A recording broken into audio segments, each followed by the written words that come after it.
High गर्यो सुप्रिना high गर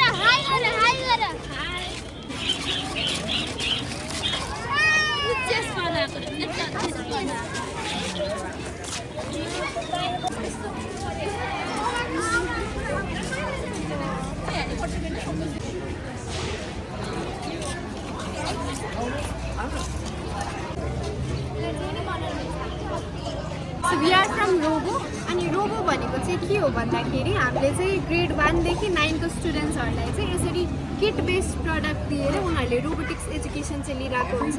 so यो कसरी हुन्छ भन्दाखेरि उनीहरूले यस्तो लेगो कम्प्याटिबल बिल्डिङ ब्लक्सहरू चाहिँ पाउनुहुन्छ अनि यो बिल्डिङ ब्लक्सहरू असेम्बल गर्न पनि सिक्नुहुन्छ प्लस रोबोटिक्सको इम्पोर्टेन्ट कन्सेप्टहरू हाम्रो बुक हुन्छ होइन 48वटा लेसनको बुक हुन्छ यो युनिट 1 भयो त्यसै गरी 4वटा युनिट्सको बुकहरू चाहिँ यसरी पढ्नुहुन्छ सुरुमा उहाँहरूले 48वटा लेसन्स पढ्नुहुन्छ त्यसपछि चाहिँ उहाँहरूले 4वटा डिफ्रेन्ट रोबोट्सहरू चाहिँ बनाउन सिक्नुहुन्छ। अहिले हाम्रो यो बिगिनर्स किट भनेर गरेको छौँ होइन बिगिनर्स किट भनेको चाहिँ ग्रेड 1 देखि 5 को स्टुडेन्ट्सहरू पढ्नुभयो बिगिनर्स किट त्यसपछि इन्टरमिडिएट र एडभान्स्ड हुन्छ।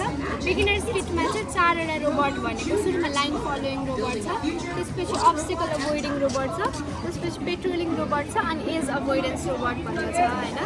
प्लस अर्को फ्याक्ट चाहिँ के भन्दाखेरि हामीले यो सँगसँगै उनीहरूलाई ट्युटर्सहरू पनि प्रोभाइड गर्छौँ स्कुलको थ्रुबाट इन्टर गर्छौँ अनि स्कुलमा हामी क्लासहरू प्रोभाइड गर्नलाई हाम्रै साइडबाट टिचर्सहरू आउनुहुन्छ टिचरहरू आउँदाखेरि चाइनिज हाम्रो त्यहाँनिर कम्पनीजहरू छ सर त्यहाँनिर 2टा कम्पनी हाइटवर्क र हाइवन्डर भनेर छ होइन भनेपछि यो हाम्रो चाइनिज कम्पनी मार्फतले होइन सर हाम्रो पार्टनर्स भनेको हामीले उनीहरूको लागि रिसर्च गरेर पठाउँछौँ उनीहरूले प्रडक्ट चाहिँ हाम्रो टेस्टिङको लागि हाम्रो यो नेपालको लागि चाहिँ के भयो मिस कम्पनी नेपालको लागि चाहिँ के हाम्रो खास मेन मोटिभ के हो भन्दाखेरि अब सेन्स फ्युचर भनेको रोबोटिक्स हो होइन हामी चाहिँ ग्रेड 1 देखि स्टार्ट गरेर म्यान पावर चाहिँ प्रड्युस गरिरहेको छौँ। भनेपछि हजुरहरू के कुन संस्थाबाट आइएनजीबाट हो आइएनजी ग्रुप नै हो okay that's what I wanted to know ING group हो यो चाहिँ नयाँ ब्रान्ड हो सर। थ्याङ्क यू यसले नि उसको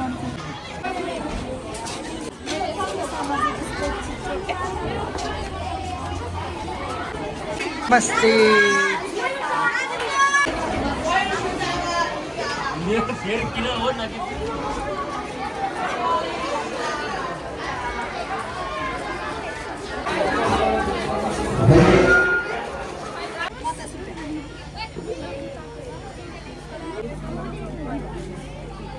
सही हो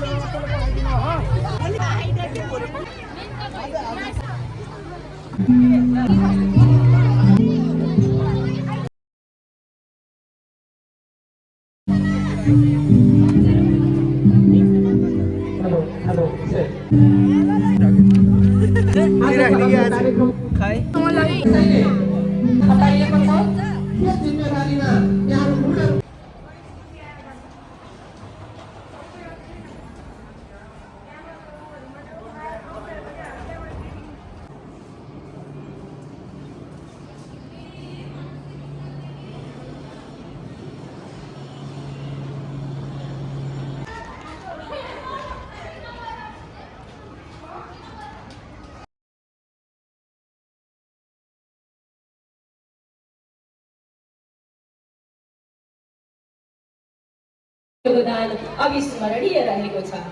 नेपाली साहित्यमा उहाँको विशिष्ट स्थान छ। नेपाली काव्य साहित्यका विविध विधामा उहाँले कलम चलाउनु भएको छ। उहाँका क्रमशः एक्ला एक्लै पाइलै पछि सगरमाथा आगो छोपेर कतिन्जेल उडो उडो लाग्छ आदि जस्ता कविता सङ्ग्रहहरू प्रकाशित छन्। उहाँले सयौं गीतको रचना गर्नुभएको छ। उहाँका गीतमा अग्रज गायक फतेमान उदित नारायण झादेखि रामकृष्ण ढकाल राजेश पायल राय हुँदै सत्य स्वरूप जस्ता अनुराधा जस्ता कृतिहरू प्रकाशित छन् भने फेसबुक जस्ता सामाजिक सञ्जालमा तथा कविता वाचनमा उहाँ प्रशस्त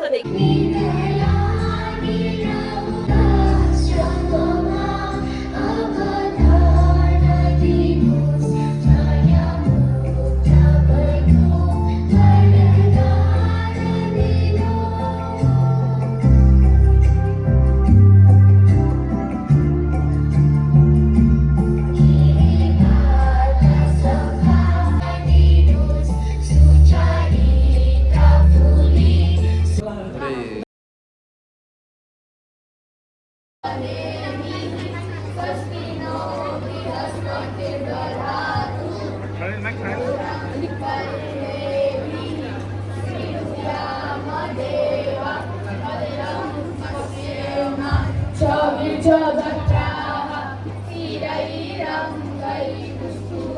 गुंसस्तनु दिव्यसे महिदेवहितं जरायुः स्थिर हुने सधैँ आगो ऐया निरस कविता हरदम सुने नयाँ आशा भाषा नवरस लगाओ प्रिय कवि निराशामा आशा अलिकति जगाओ प्रिय कवि मरोए रोयो तप तप खसेका पुद छिटा छिटा बिर्सी खाली नरच कविता मर्छ ममता रुनेलाई आजै मुसु मुसु हँसाओ प्रिय कवि निराशामा आशा अलिकति जगाओ प्रिय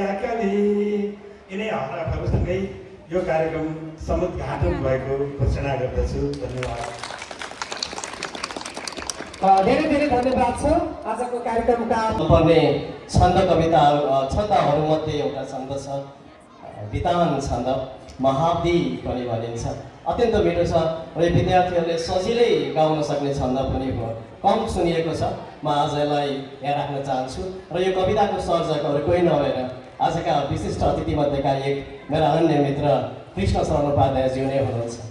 र कविताको वाचन म यहाँहरू समक्ष राख्छु।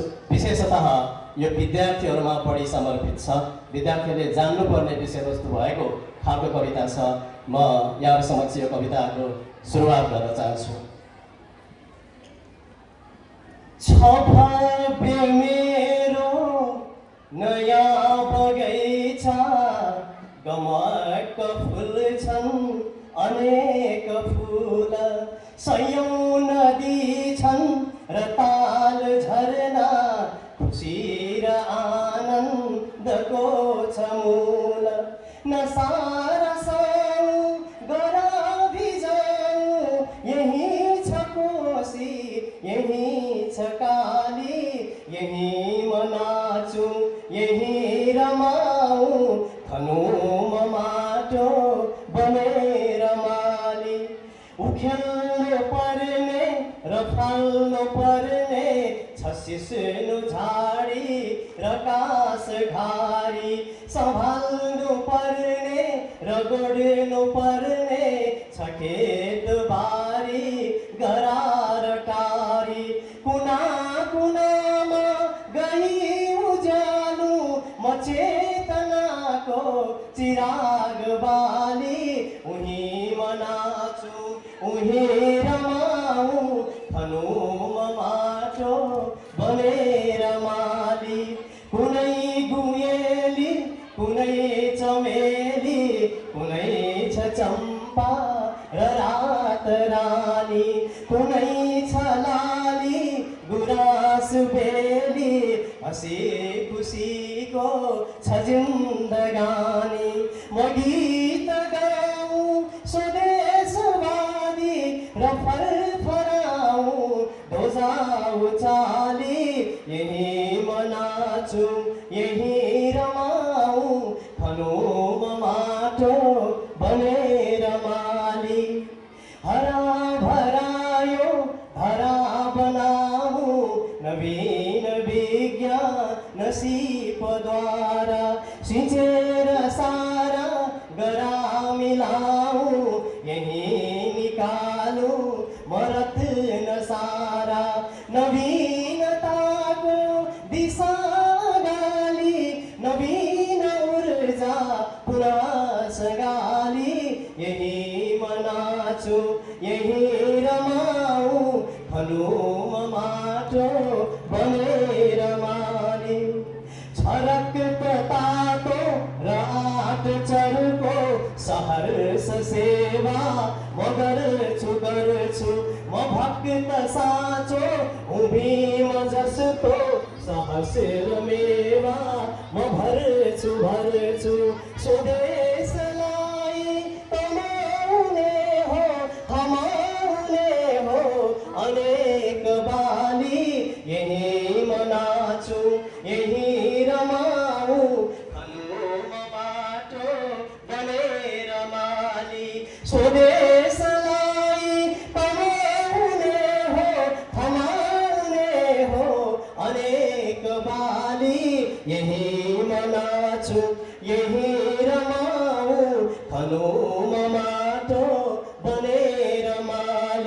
यही मनाचु यही रमाऊ भनौँ माटो बनेर माली भनौँ माटो बनेर माली भनौँ माटो बनेर माली।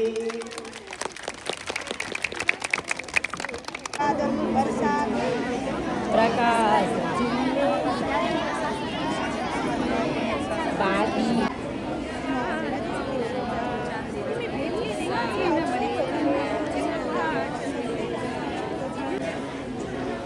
प्रेरणा झन् कराएछ म तपाईँलाई माया गर्दिनँ भनेछ। माथि पहाडबाट के आवाज फर्केर आयो? म माया गर्दिनँ भन्ने आवाज आयो। अनि उसलाई दया लाग्यो, अरे मेरो आमालाई मैले पो माया गर्दिनँ भने त यो पहाडले माया गर्दिनँ भन्न पाउँछ? मेरो आमालाई माया गर्दिनँ भन्ने पक्लास। आमाको माया लाग्यो, फर्केर घर आयो। आमालाई भन्यो, आमा त्यो पहाडमा एउटा बदमास केटा छ, त्यसले तपाईँलाई माया गर्दिनँ भन्यो भन्यो। आमाले कुरा बुझ्नुभयो, त्यो बदमास केटा कस्तो रहेछ? मैले त देखिनँ नि, ल हिँड्छौँ। आमा छोरा फेरि पहाडमा गए। त्यो केटा को थियो भन्छ भनेपछि उसले भन्यो, म आमालाई माया गर्दिनँ भनेर करायो। आवाज प्रतिध्वनित भएर आयो। अनि आमाले भन्नुभयो, बाबु एकपटक म आमालाई माया गर्छु भनेर हेर त भन्नुभयो। त्यो बाबुले के भन्यो? म आमालाई माया गर्छु भनेर करायो। पहाडबाट के आयो? म आमालाई माया गर्छु भनेर आवाज आयो। अनि आमाले भन्नुभयो, तिमीले अरूको माया खोज्ने हो भने पहिला आफूले माया गर्छु भन्नुपर्छ। अनि तिमीले विद्वान खोज्ने हो भने पहिला आफू विद्वान हुनुपर्छ। अरूको राम्रो ह्यान्ड राइटिङ हेर्न खोज्ने हो भने आफ्नो ह्यान्ड राइटिङ राम्रो हुनुपर्छ। अरू अनुशासित भएको देख्न चाहने हो भने पहिला आफू अनुशासित हुनुपर्छ, बुझ्यौ भन्नुभएछ आमाले। र आमा छोरा घर फर्किनु भएछ। रमाइलो लाग्यो? रमाइलो लाग्यो? म अरू पनि सुनाउँछु, सुन।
बलले ल पल्ले पल्ले राम्ररी है।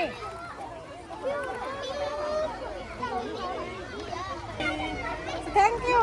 They're the winners. Yes, winner. Thank you.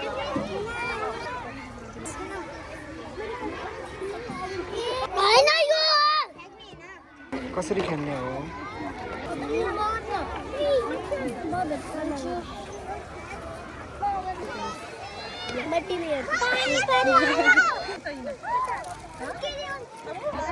साथीहरूले बनाएको ठुल्ठुलो दादा दिदीहरूले बनाएको हो नि त यो बलहरू सबै।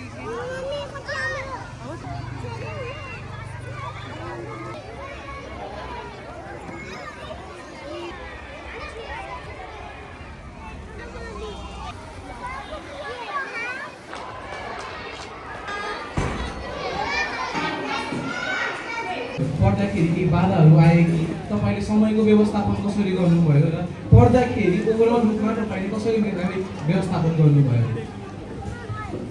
प्रश्नका लागि धेरै धेरै धन्यवाद दिन चाहन्छु म हाम्रो सञ्चालकज्यूलाई। र पढ्नका लागि यस विद्यालयलाई धन्यवाद दिन चाहन्छु किनकि विद्यालयले नै हामीलाई पुस्तक समीक्षा र पुस्तक पढ्नुको महत्त्वको बारे समीक्षाकै लागि र आफ्नै रुचिलाई निरन्तरता दिनका लागि म पढ्दै गएँ र मेरो रुचि पनि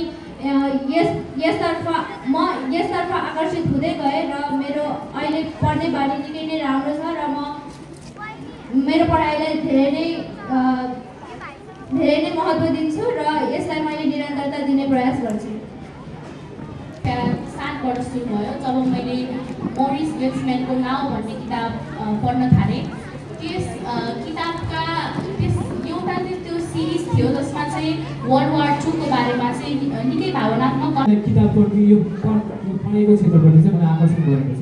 कभर पेज अगाडि कस्तो ओहो चम्किलो कलर भएपछि ओ यो बुक त राम्रो हुन्छ होला भनेर चुज गर्ने गर्थेँ र अहिले भने मेरो उमेर हजुर तपाईँले हाम्रो विद्यालयले शिक्षाले मान्छेलाई मात्र केन्द्रित नगरेन पछि अहिलेको जमानामा हामीले नयाँ प्रविधिहरूसँग सम्बन्धितसँग हामी जोडिएका छौँ। ती प्रविधिहरूको प्रयोग गरेर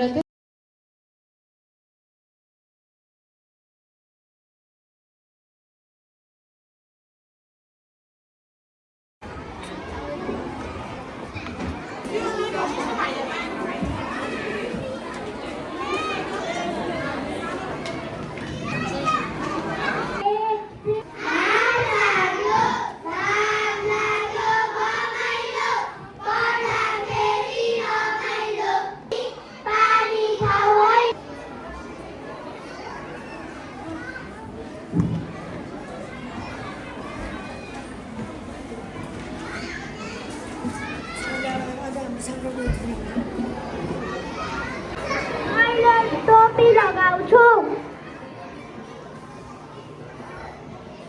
दसैँमा टीका लगाइन्छ। कोठा सफा गर।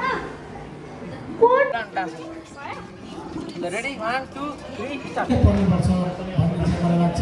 मैले त बुवा आमाले चाहिँ खास सुख भोग्न पाइनँ, उहाँले मेरापट्टि गरेको दुःख केही भोग्न पाइनँ। तर अहिलेका भाइ बहिनीहरू बालबालिकाहरू धेरै भाग्यमानी छन्। विद्यालयहरू पनि त्यस्तै छन्, त्यसै गरी शिक्षकहरू पनि त्यस्तै।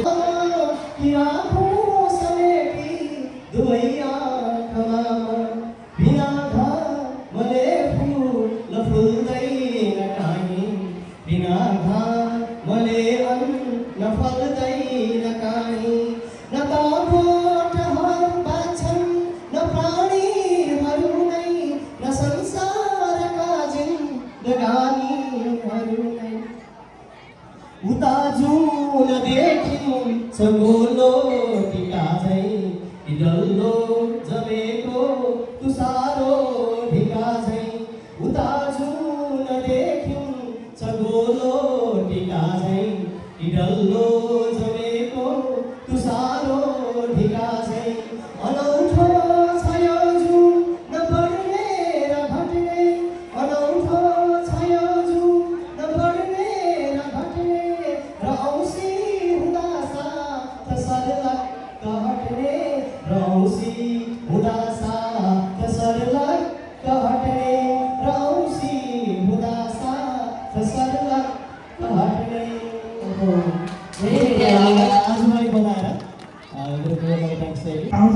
मैले चढेको मुनामा त्यही होला कि त्यही माटो होला कि जस्तो लाग्छ मलाई। अनि त्यता गाउँमा हुँदा पनि त्यो बाको डहराले कालले कविता तपाईँले लेखिन। अनि चन्द्रमालाई चन्द्रमा हेर्छिन् कौशिर आकाश लगाएर गाउनु पुग्छ। जब काठमाडौँ आएँ, काठमाडौँ आएर सशक्त माध्यमिक विद्यालय रानी पोखरीमा शिक्षा भर्ना भएपछि आठको छोरा कालिदासको कुमारसम्मको पहिलो पाँचौँ चरण पढ्नुपर्ने अनि सबै कविता लेख्ने केही समय छन्दतावादी भावधाराबाट शास्त्रीयतावादी कवि हुनुहुन्छ।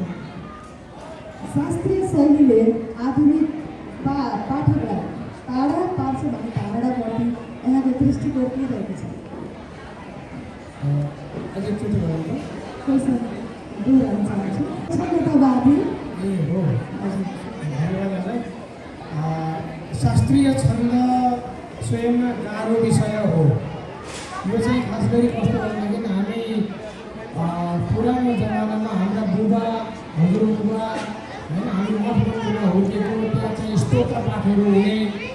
श्रीमद् भागवत पुराणहरू अन्य पुराणहरूको पाठहरू हुने, विष्णु सहस्रनाम, गोपाल सहस्रनाम लगायतका संस्कृतका पाठहरू हुने, स्तोत्र पाठहरू हुने भएको कारणले गर्दा हामीलाई चाहिँ त्यो छन्द एकदमै सहज भयो। तर अहिलेको बालबालिकाहरूलाई छन्द चाहिँ सिकाउन अत्यन्त गाह्रो, किनभने त्यो चाहिँ एकदमै नीति नियम र सूत्रमा आबद्ध छ हुने। अनि त्यसले गर्दाखेरि पाठकहरूलाई पनि चाहिँ त्यो चाहिँ सुन्न त उनीहरूलाई रमाइलो लाग्छ, पक्कै पनि शुद्ध पाठ गर्छ। यदि कोही व्यक्तिले जस्तै शिव त्रिपाठी सर हुनुहुन्छ, उहाँले जब छन्दमा कविता वाचन गर्नुहुन्छ सब झुल्न पुग्दछन् होइन। तर त्यही कवितालाई कति मिठो पाठ गर्नुभयो शिव त्रिपाठीले, म पनि गर्छु भनेर चाहिँ कोही पाठकले पाठ गर्न चाह्यो भने उसले सक्दैन। किन सक्दैन त भन्दा उसले त्यो छन्दको सूत्र बुझेको छैन। ह्रस्वलाई ह्रस्व उच्चारण र दीर्घलाई दीर्घ उच्चारण गर्न जान्यो भनेदेखि छन्द जान्यो भन्ने हुन्छ। त्यस कारण सर्वसाधारण जनता, सर्वसाधारण पाठकहरूले त्यो छन्दको गणहरूलाई, सूत्रहरूलाई नजानेको कारणले गर्दा उहाँहरूलाई पक्कै पनि गाह्रो छ। तथापि उहाँहरूले अहिले धेरै चाहिँ यो छन्दको चाहिँ सुकै वृद्धि हुँदै गइरहेको छ, धेरै छन्दको चाहिँ एउटा प्रयोग हुँदै गइरहेको छ। बोल्ने गाउने व्यक्तिहरू, वाचकहरू पनि शिव त्रिपाठी सरले वाचन गर्न थालेपछिबाट थुप्रै अन्य वाचकहरू पनि निस्कन थाल्नु भएको छ। त्यसले गर्दाखेरि पनि अब चाहिँ छन्द बाँच्छ, अब अगाडि बढ्छ भन्ने लाग्छ। पाठकहरूले पनि राम्रोसँग प्रयोग गर्नुहुनेछ भन्ने लाग्छ। विद्यार्थी वर्गहरूले पनि राम्रो, यिनीहरू साना बालबालिकाहरूलाई त झन् छन्द उनीहरूले छिट्टै समात्न सक्छन्, छिट्टै नै उनीहरूले चाहिँ त्यसमा सिद्धहस्त एकदम राम्रो ज्ञान हासिल गर्न सक्छन् र सहज रूपमा उनीहरूले गाउन सक्नेछन्। उनीहरू पुगेकालाई छन्द सिकाउन गाह्रो हुन्छ, तर साना बालबालिकाहरूलाई चाहिँ छन्द सिकाउन सजिलो हुन्छ। मैले पनि मेरो स्कुलहरूमा साना बालबालिकाहरूलाई भन्नाले 7-8 कक्षाबाट माथिका बालबालिकाहरूलाई 7-8 कक्षाका माथिका बालबालिकाहरूलाई चाहिँ छन्दका सूत्रहरू मजाले सिकाउन सकिन्छ र उनीहरूले छन्दमा कविता लेख्न सक्छन्। यस्तो चाहिँ छ। वास्तवमा लय हालेर गाउँदा विद्यार्थीहरूलाई सबैलाई एकदम आकर्षण प्रदान गर्छ नि, आकर्षण हुन्छ नि, हुन्छ छन्द कविता हो। आजभोलि गद्य कवितालाई पनि कविता कन्सर्टको अवधारणा विकास भइरहेको छ। विभिन्न वाद्यवादनका सामग्रीहरू सहित सुमधुर लयमा गीत कविताहरू रेकर्ड गर्ने त्यो परिपाटी विकसित भइरहेको छ। मैले त्यसरी कविताहरू वाचन त कृष्ण सरको, त्रिपाठी सरले गरिरहनु भएको छ। मैले प्रश्न यहाँ लवराज लक्ष्मण सरतिर के सोधेँ भने हजुरको त स्वर वाद्यवादनका सामग्रीहरू नै आवश्यक नपर्ने, आफै यसै गुन्जायमान, यो वातावरण गुन्जायमान बनाउने अति छुट्टै फेरि मिठो शैलीको छ। ती कविताहरू यी महाकाव्यमा भएको त्यो भावलाई यसरी हामी जस्ता श्रोता पाठक नभइकन कविताको फेरि भिन्दै मलाई के लाग्यो भने त्यही कविता हजुरले एउटा महु भन्ने छ नि यो धरा है, कस्तो ठ्याक्कै नआएको एकै देशमे राई र हिलो साँच्चै धीर धिमाल वीर बलियो कोचेर मेचेम राज्यै छैन र राजवंशले त्यही राजवंशी गन गाएर सतार पूर्वतिरका पूर्वीय धेरै राम्रो। यो सुनेर म यसरी यति थोरै सुन्दा पनि यसरी लट्ठै पऱ्यो। त्यही कविता अस्ति मैले किताब लगेर हेर्दा त्यो पढ्दा कविता नै त्यति तान्दो रहेनछ, भित्र कवि मन नभएर पो हो कि ती कविताहरू यसरी रेकर्ड भयो भने त त्यो त कत्रो साथी हुने थियो नि, यात्राको, मनोरञ्जनको, एक्लोपनको। त्यस्ताको विचार गर्नुभएको छ। धेरै पुस्तकहरूको अडियो बुक आएको छ। अहिले संसारभरि पुस्तकहरू रेकर्ड गर्ने, गाडीमा सुन्ने, घरमा सुन्ने चलन छ। हामीले पनि त्यो प्रविधिलाई पछ्याउनु जरुरी छ। शिव त्रिपाठी सर जस्ता मान्छेहरूले त्यसलाई त्यो अभियानलाई नेपालमा द्रुततर गतिले पनि लैजानु भएको छ। मलाई धेरैजना शुभेच्छुकहरूले धेरै वर्ष रेडियोमा काम गरेको कम्बरमा पटुका कसो लाने जन्मदा ठोरे पछि साने के हो। हामीले सुन्नुभएको छ भने भनेका गाएर कम्मरमा पटुका कसनानी जन्मदा ठोले पछि सानी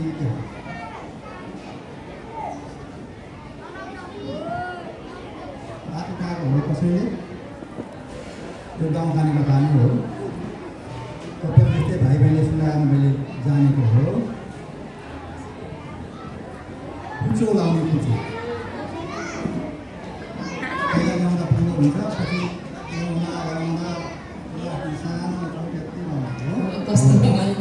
कमलमा कसरी छ गाउँ खाने कथा लोक जीवनको एउटा अभिन्न अङ्ग थियो अब बिस्तारै त्यसको लागि चाहिँ तिनै सानो सानो बालबालिका भाइ बहिनीहरूले चाहिँ सहयोग गरे भनेदेखि अभिभावकजीहरू पनि चाहिँ डिजिटल दुनियाँमा आउन सक्छ किनभने डिजिटल वस्तु उपयोग गर्नको लागि जति बालबालिकाहरू सक्षम हुन्छ नि त्यति चाहिँ ठुलो उमेरकाहरू हुँदैन उनीहरूको लागि चाहिँ त्यो ठुलो उमेरकालाई चाहिँ डिजिटल युगमा ल्याउनको लागि चाहिँ तिनै बालबालिकाको सहयोग लिएर त्यही भित्रको जुन चाहिँ साहित्यिक कुराहरू ज्ञानका कुराहरू विविध विषयवस्तुहरू ज्ञानसँग सम्बन्धित विषयवस्तुहरू तिनीहरूलाई नै निकालेर लगाएर तिनीहरूकै माध्यमबाट गर्दाखेरि युवा के अरे बुढाबुढीहरू पनि अभिभावकहरू पनि डिजिटल युगमा प्रवेश गर्नुहुन्छ उनीहरूले बुढाबुढीहरू एक्लै सक्नुहुन्छ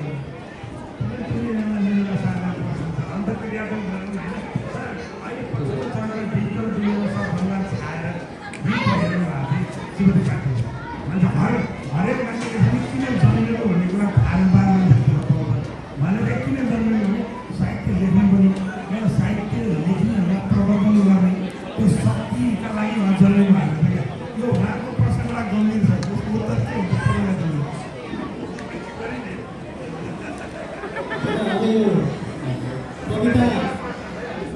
कविता चाहिँ पढ्नु पर्दैन क्या हेरेपछि स्वादिलो लाग्छ त्यो पढ्नै पर्दैन कविता हो भने चाहिँ स्वादको महसुस चाहिँ हुन थाल्छ व्यक्तिअनुसार फरक प्रभाव पर्छ हुन्छ यसको त्यसपछि पढ्न लागेको त्यसरी राम्रो लय हालेर पढ्यो भने झनै राम्रो होइन र अघि सानो भन्नुभयो हामी संस्कारित हुँदै आएका हौँ संस्कृत शिक्षाबाट र यो पूजाआजा अर्चनाको चाहिँ संस्कारबाट मेरो बुवाले पनि प्रार्थना गर्नुभयो अन्त शिवको प्रार्थना गरेर हुनुहुन्थ्यो अनि शिवस्तुति सुन्दा पनि ए यो त कविता हो शिवको महिमा हो यो त गाउने कुरा रहेछ यो त गाउनु मिल्दो रहेछ भनेर म बासँग सँगसँगै बाहिर बसेर त्यो शिवस्तुति गाउँथेँ होइन त्यस कारण कविताहरू पठनीय हुन्छ र लयमा पठनीय हुन्छ यो कविताको विशेषता हो र यसलाई जब कुनै कुरा लयमा नै पढ्नुपर्ने छ भने लयमा नै पढ्नु पऱ्यो होइन अब सिकाउनु भन्ने कुरा चाहिँ घरमा बुवाले पनि सिकाउन सक्नुहुन्छ मामाले पनि सिकाउन सक्नुहुन्छ एकदमै अब सबैमा उत्तिकै क्षमताको हुँदैन तर पनि यसरी पढ यहाँनिर अन्त गर यहाँनिर रोकिय यसरी उच्चारण गरेर ह्रस्व र ह्रस्व गरेर दीर्घ गरेर भनेर चाहिँ पढ्न सिकायो भने पनि कविताको स्वाद चाहिँ आउँछ होइन र अब डिजिटल अन्त आएको छ अब हामीले पनि सहयोग गरेका छौँ धेरै संसदको त्यसलाई हेरेर पनि त्यहाँ चाहिँ कसरी पाराले बात गरेको छ त्यो सँगसँगै गाएर पनि गर्न चाहिँ सकिन्छ त्यस कारण कविता गेय छँदैछ यसलाई चाहिँ यो सरमामहरूले पनि क्लासरुममा आफ्नै तरिकाले पनि सिकाउन सक्नुहुन्छ सर राम्रो गरेको चाहिँ पनि राम्रो हुन्छ मैले पनि धेरै वर्ष पढाएको छु मैले बनाएको चित्र जस्तो भयो भने यस्तो मनपर्छ मैले नाचेको विद्यार्थीलाई मनपर्छ मैले गाएँ भने पनि मनपर्छ र विद्यार्थीलाई मनपर्ने विषयमा गाउँदै गएँ भने कविता पनि गाउन सायद मैले पनि धेरै पछि आएर सिकेको हो सरले सिकेको भने चाहिँ मैले कार्यमा ल्याएको हो सरले लेखेको हो मैले पनि गाउनु धेरै पछि होइन त्यस कारण त्यो समय मेरो गइसक्यो भन्ने चाहिँ हुँदैन रहेछ तपाईँहरूको पनि त्यो समय छ र म जस्तै बाछा जो कोही पनि गर्न सक्छ र अहिलेको यो जुन प्रविधि छ डिजिटल प्रविधि त्यसले पनि देख्न हेर्न फलो गर्न सिक्न चाहिँ सहयोगै पुर्याएको जस्तो लाग्छ सहजता जनता बालबालिकादेखि लिएर वृद्ध वृद्धासम्म अरू ट्याक्क पार्न सकेसम्म सबैले सर डिजिटल युगमा गइसकेका छन् सरले त एबिसिडी चिनेको देश नचिनेको भए पनि फोटो हेर्ने भए पनि त्यो ट्याक्कै पारेर आउने ट्याक्क पार्न सक्ने गर्नेले पढ्छु मेरो प्रश्नको पिनले प्लान चाहिरहेछ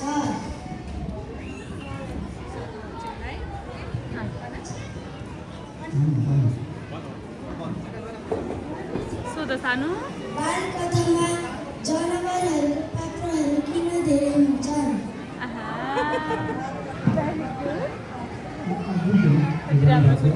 राम्रो प्रश्न छ र जनावर र मानिसको धेरै लामो सम्बन्ध छ इतिहासको भने धेरै प्राचीन कालदेखि मानिस र जनावरहरू दुवै जनावरै थिए। साथी साथी थिए, एकअर्कासँग भेट्थे, काट्थे, खाथे पनि। अनि अहिले पनि मानिस र जनावर एक अर्काका अभिन्न छ। हामी गाई भैँसीहरू खान्छौँ, ढुङ्गा चाहिने आदिको मासु दिन्छौँ, हामीलाई लगाउनु पनि चाहिन्छ, कपडा बनाउनु ऊन दिन्छौँ, अनि छालाका चप्पल आदि बन्छन्। पशुको हाम्रो जीवनमा ठुलो महत्त्व रहेको छ र सानैदेखि बालबालिकाले पनि पशुका कथा सुन्न, तिनका विचार बुझ्न, तिनका दुःख बुझ्न लागाइ हुन्छ र रमाउँछन्। मान्छेको कथा सुन्नुभन्दा बालबालिकाहरू पशु पक्षीका कथा सुन्न रमाउँछन् भन्ने कुरा पश्चिमको संस्कृतिको कथाबाट थाहा हुन्छ। अनि पूर्वका हितोपदेश र पञ्चतन्त्रका कथाहरूबाट थाहा हुन्छ र ती ऋषिमुनिहरूले बालबालिकाले केही मनोविज्ञान बुझेर भने यो बाल कथामा यो कथामा पशु पक्षीलाई पात्र बनाएका हुन्। मैले लेखेका कतिपय बाल कथाहरूमा पनि पशु पक्षीहरू पात्र छन्। पशु पक्षी पात्र भए पनि त्यो बाल कथाले त्यो कथाले कुनै सन्देश त्यो पढेर हामीले जीवन अवतार गरेको चाहिँ मान्छेकै लागि हो। त्यो कथा पशुको लागि होइन, यो चाहिँ मान्छेको आफ्नो बालबालिका लागि हो। त्यसको गर्नुभएको धन्यवाद। कस्तो परिवर्तन ल्याओस् भन्ने चाहनुहुन्छ? क्षेत्रीय हजुर धेरै धेरै धन्यवाद छ बाबु यस्तो मिठो प्रश्न सोधेकोमा। मेरो कविता सङ्ग्रहले समाजमा कस्तो सन्देश दिन्छ भन्ने चाहन्छु भनेदेखि समाजमा धेरै किसिमको विकृतिहरू छन्, विसङ्गतिहरू छन्, नराम्रा कुराहरू पनि छन्। ती नराम्रा कुराहरूलाई सफा पारेर एकदमै त्यो बढारेर झाडु लगाएर घर सफा गरे जस्तै गरेर हाम्रो समाजमा भएका विकारहरू, फोहोरहरू, खराबीहरू हटाएर सफा पारोस् भन्ने चाहिँ म चाहन्छु। मेरो चाहिँ कृतिहरूबाट समाज शुद्ध होस्। समाजमा धेरै विकृतिहरू छन्, विसङ्गतिहरू छन्, ती सफा हुन्, समाज सुधारियोस् भन्ने चाहन्छु म।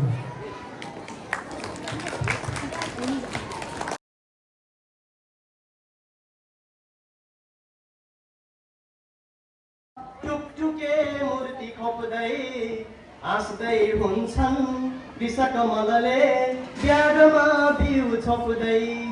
यसमै बाँच्ने भर छ भरिया भार बोकेर हिँड्छन्। कस्तो राम्रो मिलनैनको एक अर्को सँगै छन्।